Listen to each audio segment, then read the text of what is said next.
وكذلك نسأل الله الفيوضات والبركات على آله الأمجاد وأصحابه أهل البركات. أشهد أن لا إله إلا الله وأشهد أن محمدا عبده ورسوله. اللهم صل وسلم وبارك على سيد الوجود سيد القومين سيدنا محمد وعلى آله وأصحابه أجمعين. أما بعد، اللهم إنا نسألك رضاك وإنا نسألك سترك ونسألك الشوق إلى لقائك ولقاء حبيبك المصطفى محمد صلى الله عليه وسلم. أمين أمين يا رب العالمين. إلهي أنت مقصودي ورضاك مطلوبي، أعطنا محبتك ومعرفتك. آمين يا رب العالمين. Puji syukur kehadiran Allah Al-Wahid Al-Ahad. Syukur ini sangatlah mudah. Syukur itu memandang bahwa nikmat bersumber dari Allah. Kalau orang kenal Allah, tahu nikmat bersumber dari Allah, satu kalimah dibaca di kolbu, nikmatnya bukan main. Tapi kalau tidak kenal makna syukur, sudah 70.000 zikir Allah, Allah, la ilaha illallah, rasanya hambar. Tapi sudah zikir pun sudah cukup. Namanya belajar syukur. Syukur ini tidaklah sempurna kecuali kita berterima kasih, menyampaikan salam rindu setia kepada baginda Nabi Muhammad sallallahu alaihi wasallam. Konon ini sedang diteliti oleh Menteri Kebudayaan kita, Fadlizon. Dulu Islam sudah masuk di masa Rasulullah atau sahabat Rasulullah Khulafaur Rasyidin di pantai barat Sumatera. Barangkali itu yang tadi disebut siang negeri Barus. Bahkan besar kemungkinan di sana sudah ada makom-makom ashabun Nabi sallallahu alaihi wasallam dan murid-murid mereka. Berkah mereka itulah sampai hari ini nama Allah ditinggikan, bi'ila'i kalimatillahi hiyal ulya. Sampai hari ini pemikul-pemikul, pewaris-pewaris, penerus-penerus ma'rifatullah, la ilaha illallah masih ada di negeri ini. Dan kita berdoa semoga gurunda yang kita haulkan ini, Tuan Syekh Guru Syekh Salman Daim Al-Khaldi Al-Jalali, Allah jadikan barisan-barisan itu. Amin. Dan penerusnya, penerus mutlaknya Syekh Muhammad Nur Ali, Allah jaga, Allah jadikan beliau mampu mengemban amanah dan juga Allah mampukan semua murid-muridnya. Amin ya rabbal alamin. Setelah diciptakan langit dan bumi, Allah tawarkan amanah nama Allah ma'rifatullah kepada langit dan bumi. Fa'adaina ayahmilnaha. Tapi semuanya langit yang 7 yang menjulang tinggi, yang berdiri gagah tanpa ada pilar, bumi yang sangat juga kokoh kuat, dihancurkan berkali-kali tidak pernah hancur. Kiamat berkali-kali ini juga nggak hancur-hancur. Kiamat ke-7 baru hancur nanti.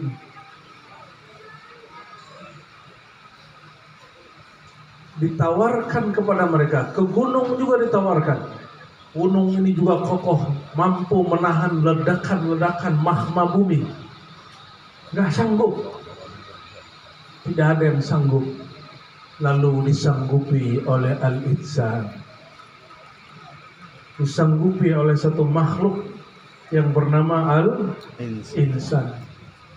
Tapi sebagai insan berkarakter zaluman jahula, zalim, jahul. Apa arti zalim? Zaluman, dia sangat zalim. Zalim tertinggi syirik, zalim paling biasa maksiat. Maka Sayyidina Adam ketika terusir dari surga, dia tidak salahkan syaitan, dia tidak salahkan iblis. Walaupun iblis yang bernama Azazil, dialah penyebab yang menggoda istri Sayyidina Adam, Sayyidatuna Hawa, untuk mengajak Sayyidina Adam memakan buah larangan itu. Tapi orang lupa, Sayyidina Adam memakan bukan godaan istrinya, bukan juga karena si iblis yang durhaka itu, tapi si iblis bawa-bawa nama Allah. Fawarabbika, demi Tuhanmu wahai Adam. Saya baru faham waktu baca kisah Sayyidina Abdullah bin Umar radhiyallahu taala anhuma. Sayyidina Abdullah bin Umar, dia punya pekandaraan bagus, punya sorban bagus. Tapi ini hanya terjadi pada Sayyidina Umar. Kalau kita nggak perlu amalkan itu ya. Nanti kalau ada yang minta sorban Tuhan, jangan dipakai riwayat ini ya. Jadi dia lagi pegang sorban bagus. Ada orang Arab Badui bersumpah, demi Allah wahai Abdullah, sorbanmu bagus sekali. Akhirnya sorban dicopot, dikasih. Jadi jangan berani minta nanti sama Tuhan saya. Itu suul adab namanya, bawa nama Allah. Marahlah khadamnya Abdullah bin Umar, kata, ya Sayyidi, ya Abdullah bin Umar, kenapa engkau memberikan dengan serta-merta? Apa jawaban Abdullah bin Umar? Bukankah dia bersumpah dengan nama Allah? Apalah artinya sorbanku ini? Nanti jangan meminta lah sorban kita ini ya. Dia kasih. Setelah kita baca kisah itu, baru kita faham kenapa Nabi Adam alaihissalam tidak sanggup menahan untuk segera makan pohon larangan, buah larangan itu. Ketika iblis Azazil mengatakan, demi Allah wahai Adam, maka beliau minta ampun kepada Allah karena memutuskan makan itu asbab musuhnya bersumpah dengan nama Allah. Kira-kira itu secara syariat Nabi Adam dilarang makan buah itu. Orang kita sebutnya buah khuldi ya. Khuldi itu nama dari setan. Nama dari Allah nggak disebutkan, diperdebatkan di situ, hanya disebutkan syajarah. Cukup sebut saja asy-syajarah kama sammal Quran. Tapi belakangan di abad ke-7 Hijriah wafat seorang imam namanya Ibn Arabi Al-Ishbili, seorang ahli hadis tapi juga seorang sufi. Dia menulis kitab Al-Futuhat Al-Makkiyah. Tokohnya sangat kontroversial. Di kalangan Naqsyabandi pun terjadi pro kontra terhadap beliau. Apa kata imam ini? Seandainya akulah Adam itu, aku makan semua buah khuldi. Oh, ternyata ada rahasia di buah khuldi itu yang iblis pun tidak tahu. Kenapa? Sebelumnya Allah berkalam, inni ja'ilun fil ardi khalifah, aku akan ciptakan, jadikan di bumi seorang khalifah, dan maharnya mesti makan buah larangan itu. Ini yang tidak diketahui oleh iblis. Iblis mengira seorang nabi tergelincir. Diabadikanlah kebanggaan iblis itu di dalam Al-Quran. Allah sendiri mengisahkan sinetron itu dan mengatakan fa'azallahuma syaitan. Bagaimana Allah kemudian nyanjung-nyanjung setan. Oh, syaitan mampu menggelincirkan seorang nabi dan istrinya. Dalam akidah Ahlussunnah, nabi itu maksum atau tidak? Apa arti maksum? Suci. Apa arti maksum? Dipelihara dari dipelihara dari apa? Dosa. Kalau ada orang meyakini Nabi Adam berdosa, akidahnya masih Ahlussunnah enggak? Salah satu syartul usul dalam thariqah Naqsyabandiyah, sebagaimana disebutkan oleh Sayyidi Syekh Muhammad bin Muhammad Al-Khali, salah satu penerus di Damaskus, Dia mengambil dari kakeknya Syekh Muhammad Al-Khani. Muhammad Al-Khani ngambil dari Maulana Khalid Al-Mujaddidi. Dia tulis kitab As-Sa'adah Al-Abadiyah. Kitab itu diterjemah dalam bahasa Melayu oleh kakek guru kita di Sumatera Barat, namanya Syekh Abdul Qadim Belubus. Ditulis judul yang sama, As-Sa'adah Al-Abadiyah. Apa kata Imam Al-Khani ini? Syaratul wusul, syarat seorang murid dapat merasakan wusul kehadiran Allah Subhanahu wa taala adalah al-i'tiqad, ayya'taqidah. Dia berakidah dengan akidah Ahlus Sunnah wal Jamaah. Sekarang banyak orang ngaku Ahlus Sunnah. Betul? Betul. Yang membid'ahkan Thariqat Naqsyabandi juga Ahlus Sunnah katanya. Betul nggak? Yang menyalahkan suluk katanya juga Ahlus. Jadi siapa yang Ahlus Sunnah itu? Apa kata Maulana Al-Akhani? Ahlus Sunnah itu dari masa ke masa yang bersilsilah bersanad kepada Imam Salafus Saleh. Itu adalah aqidah Al-Imam Abul Hasan Al-Ash'ari dan Abu Mansur Al-Maturidi. Ciri khasnya apa? Belajar sifat Allah, sifat 20. Bukan berarti Allah bersifat 20, tapi yang wajib diketahui akal adalah 20. Lebih dari itu Allah Maha tahu. Dan saya tahu persis, beliau Syekh Salman mengajarkan sifat 20. Betul nggak? Itulah syarat orang mengkaji la ilaha illallah. Siapa yang baca la ilaha illallah nggak bagus ilmu sifat 20-nya, nggak usul dia sampai ke maqam fana dan uns billah, baqa billah nggak nyampe. Mesti kenal dulu yang punya nama, disebut namanya bergetar yang di dalam dada. Kalau tidak kenal yang punya nama, disebut 1.000.000 kali, 70 juta kali juga nggak ada efeknya. Maka syarat wajib bersuluk mesti belajar akidah Ahlus Sunnah. Salah satu ajaran Ahlus Sunnah meyakini para nabi tidak berdosa. Jadi Nabi Adam berdosa nggak? Ya. Kalau di Quran ada fa'asa Adam rabbahu faghawa, Nabi Adam durhaka dan tergelincir. Itu cara memahaminya gimana? Ayat begini mesti kemudian difahami dengan pemahaman tafsir yang lain, bukan tafsir secara bahasa. Disinilah tergincirnya seorang syekh di abad ke-8 Hijriah, wafat 728, namanya Syekh Ibnu Taimiyah. Dia mengatakan para nabi berdosa tapi tidak dosa besar, hanya dosa kecil. Di kitab Majmu' Fatawa jilid 4 dia katakan itu.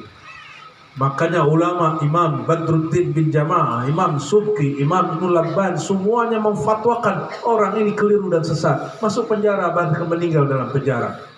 Tapi hari ini, saat ini ajaran-ajaran beliau ini dianggap ajaran Ahlus Sunnah. Nah, maka hati-hati ini Ahlus Sunnahnya tuan-puannya apa? Ahlus Sunnahnya Imam Asy'ari atau Ahlus Sunnahnya Ibnu Taimiyah? Ahlus Sunnah yang mana ini? Kalau Ibnu Taimiyah berani mengatakan para nabi berdosa, apalagi mengatakan syekh mursyid berdosa. Lebih mudah bagi dia sul adab kepada para syekh daripada para nabi alaihi wassalatu wassalam. Maka tuan-puan semua, apabila hendak belajar thariqah, apa kata Allah? Fa'lam annahu la ilaha illallah. Ini banyak yang sibuk dengan la ilaha illallah tapi fa'lamnya ketinggalan. Apa arti fa'lam? Maka ilmuilah, ma'rifatilah. Oleh karena itu, al-ma'rifatu billah muqaddam min qaulika la ilaha illallah. Engkau mengenal Allah itu lebih dahulu daripada engkau berwirid, berzikir, bersuluk, berriyadhah la ilaha illallah. Jadi kami sangat senang jika di sini sebelum orang dikasih ijazah mengamalkan, ijazah menyebarkan, ada munaqashahnya. Sehingga betul dipastikan yang mengemban amanah betul-betul mengerti apa yang dia emban. Semoga inovasi ini Allah berkahi, amin. Amin. Ini kan tidak ada di toriko lain begini. Di suluk lain ini bid'ah sekali nih. Apalagi bersorban-sorban semua ini kayak orang Arab tapi pesek. Ini juga luar biasa. Ketika orang sudah tidak mengamalkan sunnah imamah sorban, Tuan Syekh berijtihad kita pakai sorban. Tapi bawahnya jeans, levis. Jadi di atasnya Muhammadi, bawahnya pakainya jin. Jin dipakai-pakai. Allahumma sholli ala Muhammad. Keren kali Tuan tuh ya. Serius keren kali, itu menyaingi orang-orang yang kemana-mana pakai sorban tapi bagunya lusuh. Jangan. Kata Nabi ya, at-tuhur syatrul iman, bersih itu separuh iman, suci itu separuh iman. Hadis sahih Muslim. Kalau nggak mau pakai an-nazafatu minal iman, aneh kasih hadis yang sahih. Innallaha jamil yuhibbul jamal. Allah itu indah, gagah, maha tampan. Tampan kan Bu? Orang-orang pakai sorban itu tampan nggak? Tampannya yang tadinya cuma 10% naik 50%. Tapi tetap saja nggak laku-laku. Allahumma sholli ala Sayyidina Muhammad. Guru saya Syekh Taifur Madura masih hidup, mursyid Thariqah Naqsyabandiyah, 2 jalur sekaligus, Muzhariyah dan juga jalur Khalidiyah. Muzhariyahnya dari murid ayahnya, karena ayahnya meninggal beliau umur 11 tahun. Lalu beliau ngaji ke murid ayahnya di Malang. Setelah itu, setelah dapat ijazah juga, Muzhariyah tanpa Khalidi, enggak, suluknya tidak ada seperti suluknya tuan-tuan di sini. Suluknya terbuka seperti orang Syatari dan Samani. Lalu beliau tajdid lagi baiat ke ulama dari Syam yang ada di Turki, mengambil Khalidiyah. Dari beliau pun Al-Faqir bersambung kepada Muzhariyah dan Khalidiyah jalur Madura dan Syam. Ya alhamdulillah, di jalur sanad Mekah Al-Faqir juga dapat sanad dari ulama Mekah. Tapi bukan jalur Syekh Ali Ridha, bukan jalur Syekh Sulaiman Zuhdi, Sulaiman Qarimi, tapi seorang mursyid yang ditaruh Maulana Khalid di Taif. Dari Taif turun ke ulama Taif terus sampai ke ulama Mekah. Hari ini masih hidup, saya rahasiakan namanya. Karena takut beliau nanti difitnah. Karena di sana fitnahnya sangat besar, ya. Sebagaimana dulu Said Ahmad Zaini Dahlan, guru dari Ahmad Khatib Minangkabawi, guru dari para masyayikh termasih yang ditulis para sadah, mursyid Tariqah Qadiriyah dan juga Syaziliyah dan juga Alawiyah dan juga Khalwatiyah. Mungkin belum punya Naqsyabandiyah tapi beliau tidak kebarkan. Beliau nulis kitab Fitnatul Wahabiyah, kekacauan asbab Wahabi. Nah, beliau ini mengatakan kepada saya waktu musim haji 2023, wali-wali besar hari ini di kampungmu, bahkan pemimpin aulia sekarang di negerimu, tapi berikut dengan musuhnya, Wahabi. Makanya yang paling kencang melawan suluk ini mereka. Tapi saya berpesan, jangan pernah benci Wahabi, ya. Jangan pernah benci orang-orang yang berwahabi salafi. Mereka juga sedang mencari. Kebetulan dapatnya itu. Tuhan kan juga lagi mencari. Dapatnya ini. Betul nggak? Man yahdihillah fahuwal muhtadi. Siapakah yang Allah kasih hidayah? Al-muhtadi, orang yang mencari. Inilah pencarian Tuhan hari ini, malam ini. Kita tak tahu, besok lain lagi. Ada yang tak sabar, bikin sendiri. Ada yang tak puas, cari guru lagi. Tidak apa-apa itu. La ikraha fiddin, tiada paksaan dalam agama. Kalau di sini zikir tambahannya Syaziliyah. Kalau di kampung kita di Payakumbuh, tambahannya Samaniyah, Qadiriyah, Khalwatiyah. Zikirnya juga kencang sekali. Awalnya duduk di sini, lama-lama berpindah ke belakang sana. Maka fitnah pun muncul. Dikira orang tarikat zikirnya bercampur laki dan perempuan. Ya salam. Orang lagi zikir dia tidak tahu dirinya laki atau perempuan. Betul nggak? Ada kelamin nggak kolbu itu? Nggak ada. Nggak ada. Yang zikir kan kolbu.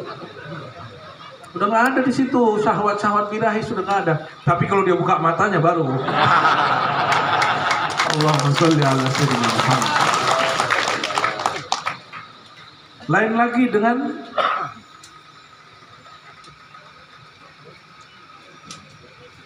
ulama-ulama yang ada di Turki. Mereka gabungkan dengan Thariqat Qadiriyah.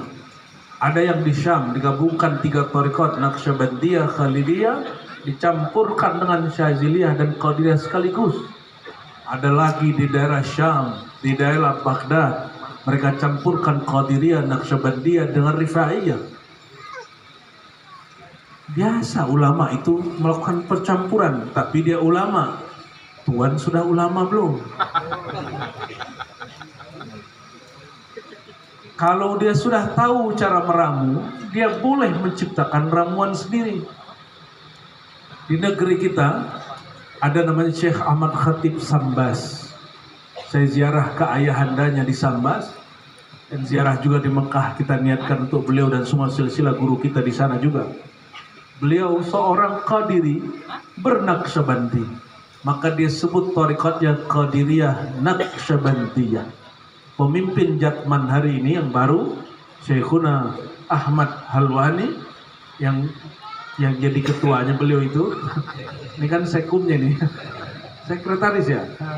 Betul. Itu tariqatnya Qadiriyah wan Naqsyabandiyah. Alhamdulillah kita juga ngambil dari beliau. Kita juga ngambil dari ketua Jatman sebelumnya. Itu sebabnya saya memilih untuk tawakuf, tidak aktif di mana-mana saja. Kenapa? Yang lama guruku, yang baru juga guruku. Kalau ikut salah satunya takut menyinggung salah satunya. Sama, ya. Terjadi perdebatan antara pengikut Sayyidina Ali dan pengikut Sayyidina Muawiyah. Ahlus sunnah bagaimana? At-tawakkuf, as-sukut aula, diam lebih baik. Jangan kemudian komentar terhadap Ali, jangan komentar juga terhadap Muawiyah. Katakan saja radhiyallahu taala anhum ajma'in. Ya. Kalau murid sudah pandai menjadi juri, sudah pandai menilai-nilai guru, berarti tuan ini yang murid sudah jadi murad. Lama-lama jadi marid, pekedal. Marid itu nama lain dari syaitan. Ada murid, ada murad, ada Marid. marid.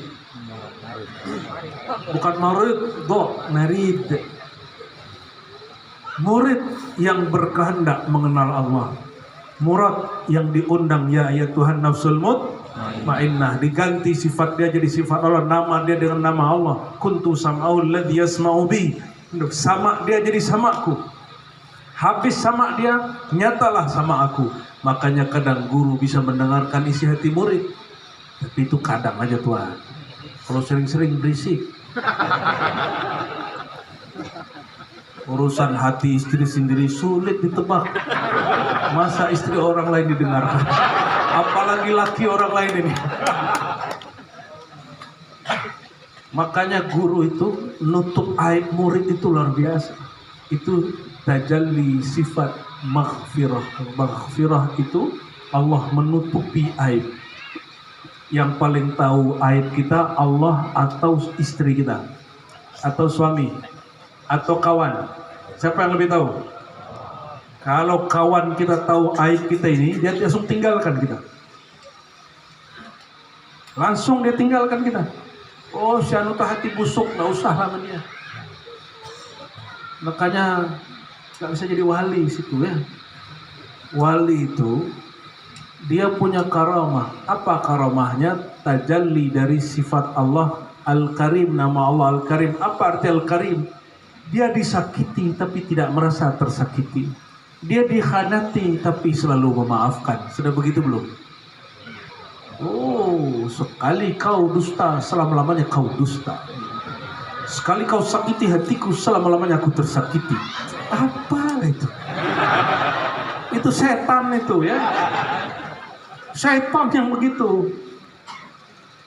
Saya menyaksikan orang menyakiti hati guru saya, mengkhianati guru saya. Dia datang diterima lagi, diajak minum kopi lagi.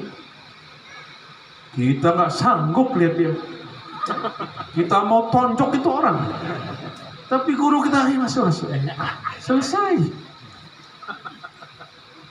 Itu keramat lebih hebat dari debus. Lebih hebat daripada ente dibakar nggak terbakar.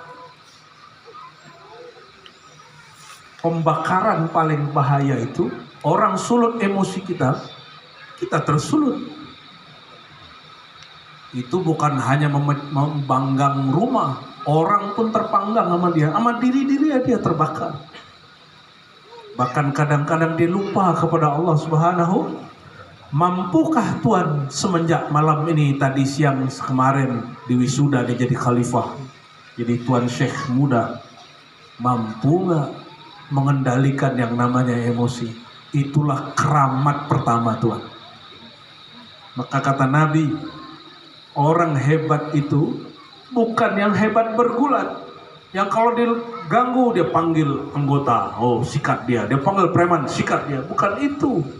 Yang kalau di jalan kita disalib orang, kita turun, kita hantam dia. Bukan itu orang bodoh itu. Kata Nabi, orang hebat, orang cerdas itu yamliku nafsahu indal ghadab. Dia sanggup menguasai jiwanya saat dia sangat marah. Itulah rahasia baca la ilaha. Ya, padamkan itu la ilaha, habislah aku di dalam akunya Allah, habislah marah aku dalam marahnya Allah, habislah cinta aku dalam cintanya Allah. Dalam hadis Tabrani dan Abu Nuaim, hadisnya hasan. Nabi ditanya, ya Rasulullah, ayul a'mal afdal, mana amal yang paling mulia? Apa kata beliau? Al-hubbu fillah wal bughdu fillah. Engkau marah, engkau cinta karena engkau karam menyaksikan Allah Subhanahu wa ta'ala, bukan karena menyaksikan diri sendiri. Nih perhatikan, nanti ada orang hujat tarikat antum, jangan tersulut, ajak saja diskusi. Ada orang sesatkan guru kita, jangan marah. Ini karena saya lihat ada mantan-mantan bertato dan preman juga yang ikut ini. Betul gak? Betul. Wah, zulumat premannya belum hilang ini. Kebanyakan zikir ismuzat, kurang sholawat. Ini mohon maaf, saya menghimbau. Mohon maaf ini Tuan Syekh Ali. Ini permintaan dari hati yang dalam, karena saya sudah melihat berjalan dari ujung Sumatera ke ujung Indonesia sana. Hampir semua ahli tarekat terbakar isim zat, isim jalalah Allah. Lupa bahwa nama itu diturunkan kepada qalbu Rasulullah SAW. Betul nggak? Betul. Maka supaya redam itu kalau nama itu turun ke nabi yang lain pingsan. Nabi Musa diturunkan baru nur, pancaran nur Allah tunjukkan ke Tursinanya hancur, Nabi Musanya pingsan. Kita sebut fana dan karam, bahasa orang kedokterannya pingsan. Mana ada pingsan dalam bahasa kita. Kita sebut namanya apa? Karam, fana dalam penyaksian Allah. Maka saat Nabi Musa bangkit bangun sadar, dia memuji Allah dan mengatakan, maha hebat engkau ya Allah. Lagi asik dia di situ. Jadi kalau ada murid lagi pingsan begitu, biarin aja. Ya. Tapi cara gampang membangunkannya, bacakan sholawat. Dia tidak sanggup tubuhnya, karena tubuhnya dari anasir bumi alam semesta. Itu nggak sanggup nanggung. Yang sanggup nanggung itu kolbu, fuad, sir, lub, terus sampai kepada ruh. Itu yang sanggup menanggung. Maka badan ini kalau diajak baca la ilaha illallah, guling-guling dia. Tadi sudah hampir-hampir itu, untung cepat berhenti lah itu. Zikir Syadzali kan, Allahu. Sama di mana-mana orang zikir begitu pasti ada yang guling-guling, Pak. Minimal berteriak-teriak dia. Tubuh ini tidak sanggup menanggung lafaz Allahu Allah. Yang sanggup itu kalbu. Maka idza dzukirallah wajilat qulubuhum, jangankan tubuh, kalbu pun bergetar disebut nama Allah. Kalau tubuh dapat hancur. Itu sebabnya Sayyidina Abu Bakar Asy-Syibli waktu sakaratul maut tidak merasakan sakitnya sakaratul maut karena dia sedang asik dengan getaran Allah, Allah, Allah. Jadi salah satu wali kutub yang meninggal dengan isim jalalah, isim zat Allah, Allah itu Abu Bakar Asy-Syibli. Muridnya sok tahu, gurunya sedang sakarat. Tapi bukan sakaratul maut, dia sedang mabuk dengan kalimat Allah, Allah Maha Al-Mumit. Si muridnya, si khalifahnya talqinkan dia, Tuan Syekh, qul la ilaha illallah. Ini murid kurang adab lagi. Tapi dia tidak salah, dia sedang mengamalkan sunnah Nabi. Kata Nabi, lakinu mautakum la ilaha illallah. Talqinkan orang yang akan mati di antara kamu la ilaha. Dia lupa gurunya sudah mati berkali-kali. Karena ilmu ini ilmu belajar mati. Betul tak? Betul. Gurunya sudah mati berkali, sampai mati berpisahnya nyawa dan badan. Kita kalau nggak pisah nggak bisa lihat alam gaib, Pak. Antum mau lihat alam gaib nggak? Pilih dua aja. Mati maknawi atau mati hakiki. Pilih dua aja. Kalau mati maknawi ikutlah suluk. Dengan cara suluk kita tahu cara mematikan pandangan, juz'i, mematikan pendengaran. Gimana caranya? Itu rabithah. Mau tahu cara mati? Mati pertama engkau berrabithah kepada guru. Kita kalau sudah rabithah, insya Allah nggak ingat lagi kiri kanan. Tapi rabithah yang sebenarnya kepada sang maha guru Rasulullah Sallallahu Alaihi Wasallam. Karena tuan-puan ini tidak jumpa Rasulullah SAW, maka berrabithahlah kepada orang yang di kolbunya ada nama yang dulu diturunkan juga nama itu kepada kolbunya. Mereka lah para mursyid yang mengambil rasa di kolbunya bukan dari buku, bukan dari kampus, apalagi dari YouTube. Ngambilnya dari kolbu guru. Lebih canggih YouTube atau kolbu, Pak? Tapi kenapa Tuan lebih senang nonton YouTube daripada nonton kolbu? Karena belum tahu cara nontonnya, atau kurang kuota? Sepertinya kurang kuota. Kuota pun ada, sinyal pun terputus dan tiada. Lama-lama hambar juga. Akhirnya buka YouTube lagi. Lumayan lah. Allahumma sholli ala Sayyidina Muhammad. Tadi ziarah ke beliau. Saya tidak mau haul kalau tidak ziarah dulu walaupun sekejap. Sejenak, karena mematikan diri sebelum mati. Walaupun badanku tadi berdiri Pak di situ, itu mati itu. Hilang sudah itu. Tapi kan lagi acara, ditegur saya oleh diri saya sendiri. Ya, wahai diri, kau bukan lagi ziarah untuk diri sendiri. Lagi ada banyak orang di belakang. Sudah, saya baru duduk lagi, Pak. Kalau nggak asik, ternyata sampai hari ini belum masih asik dengan yang diajarkannya. Afdalu dzikri la ilaha. Dengan itu dia hidup, dengan itu dia wafat, dengan itu beliau hari ini di alam sana. Nikmat. Itulah yang kita baca. Alaiha nahya wa alaiha namud wa biha nub'atsu insya Allah Ta'ala.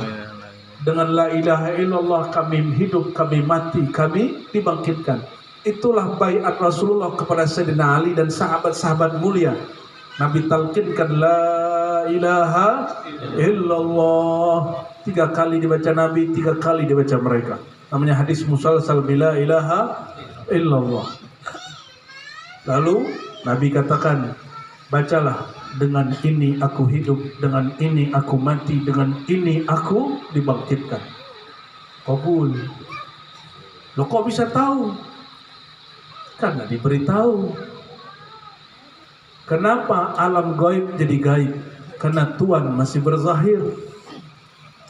Gaibkan zahir ini, yang batin tadi jadi zahir, yang gaib tadi jadi nyata. Katanya di sini ada kalimat, bukan katanya, tapi itu caranya begitu. Fanakan yang zahir, nyatalah yang batin. Batinkan yang zahir, nyatalah yang batin. Jadi kenapa kemudian tidak berbuah zikir? Karena masih sibuk dengan yang zahir ini. Pandangan mata ini itu imitasi dari pandangan basirah. Mampukah Tuhan memandang dua objek satu detik dalam satu detik waktu yang sama? Sanggup nggak? Coba pandang saya sekaligus pandang foto belakang, sanggup nggak? Nggak sanggup. Pandang dua objek di satu waktu yang sama tidak sanggup. Begitulah basirah. Ini namanya mata. Sifat memandangnya disebut basar. Di dada ini, di dalamnya, di alam batinnya ada namanya qalbu, dia punya namanya basirah. Si basirah ini juga tidak sanggup memandang kecuali satu objek saja. Jika dia memandang dunia, dia tidak pandang nama Allah. Jika dia pandang nama Allah, dia tidak pandang dunia. Pilih yang mana? Jadi kalau qalbu pandang Allah, nama Allah, dia tidak pandang dunia. Kalau qalbu menatap dunia, dia tidak mampu menatap Allah, nama Allah. Qalbu baru menatap nama, belum ketemu yang punya nama. Ya, jangan sombong kali Tuhan nih. Walaupun sorban setebal itu, mohon maaf ya, mohon maaf sekali. Semua rasa kita tentang Tuhan tidak berkaitan dengan sorban ini. Walaupun sorban saya paling hijau malam ini, bukan berarti zikir saya paling keren, enggak ada urusan. Ini cuma mengamalkan sunnah Nabi Muhammad SAW. Semua zikir seseorang dirasakan rasa paling tinggi yang namanya fana, baqa, uns billah. Rasa bertuhan bukanlah Tuhan. Rasa baqa billah bukanlah Allah. Rasa mahabbatullah bukanlah Allah. Musyahadatullah bukanlah Allah. Laisa kamislihi syai'un. Di dalam rahasia ada rahasia. Makanya puncak orang bernaqsyabandi, dia harus sampai kepada maqam siddiqiyah. Apa maqam siddiqiyah? Maqam Sayyidina Abu Bakar namanya maqam adamul idrak al-mutlaq. Pengakuan tidak berilmu secara mutlak. Berkata beliau, apa itu ma'rifat wahai Abu Bakar? Apa jawaban Abu Bakar? Al-ajzu anil ma'rifah atau anil idrakut. Engkau mengaku tidak tahu dengan segala macam riadah suluk-sulukmu, zikir-zikirmu, muraqabahmu, musyahadahmu, uns-unsmu, wukuf-wukufmu, khotam-khotammu, gelar-gelarmu, semuanya tidak sampai kepada hakikat Allah Subhanahu wa ta'ala. Yang tahu Allah hanya Allah. Tuhan ini hadis tercipta atau qadim azali. Yang di depan saya ini, kiri kanan saya ini hadis baru atau azali, tidak tercipta. Hadis itu bermula dari ketiadaan. Kalau azali, dia tidak pernah tiada, dia selalu ada. Ini tuan-tuan yang mana nih? Ini ciptaan apa pencipta? Bingung kan? Nah, ini sifat 20-nya banyak yang lupa itu. Terbakar ismu zat. Kita ini kalau sebut orang wusul ilallah, jangan salah faham, tidak ada namanya makhluk yang hadis yang dicipta sampai kepada Allah yang qadim azali, nggak ada. Mana mungkin yang baru tercipta mencapai yang qadim azali pencipta? Mustahil. Aqlan wa naqlan. Baik dalil akli apalagi dalil nakli. Di Quran surat Asy-Syura ayat 11. Laisa kamitslihi syai'. Ini semua mirwahahnya ke tuan-tuan semuanya. Pas anginnya nggak ada yang kesini. Tapi nggak apa-apa lah. Saya lagi karim. Udah jangan biarin. Mereka ini lagi berebut O2. Kalau kita masih ada jarak 1 meter 2 meter nih ya. Allahumma sholli ala sayyidina Muhammad. Laisa kamitslihi syai'. Tidak ada yang seperti semisal serupanya sesuatu pun. Coba bayangkan Allah sebentar saja. Coba sebut Allah. Coba pejam mata 1 2 3. Ilahi anta maksudi wa ridhaka kul Allah. Pejam matanya yang sudah ngambil talqin baiat. Sebut Allah. Muhammadur Rasulullah SAW. Buka mata lagi. Sudah terbayang Tuhan? Sudah terbayang Tuhan? Ada yang bayangkan Tuhan tadi?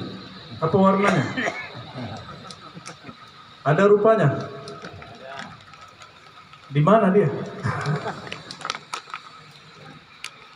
Ini kan pertanyaan Syekh Nawawi Al-Bantani. Syekh Nawawi Al-Bantani ini juga berthariqah Naqsyabandiyah, tapi Qadiriyah wal Naqsyabandiyah. Dia ngasih pertanyaan bahwa Allah itu jangan kau tanya lagi. La aina wala kaifa wala. Tolak itu.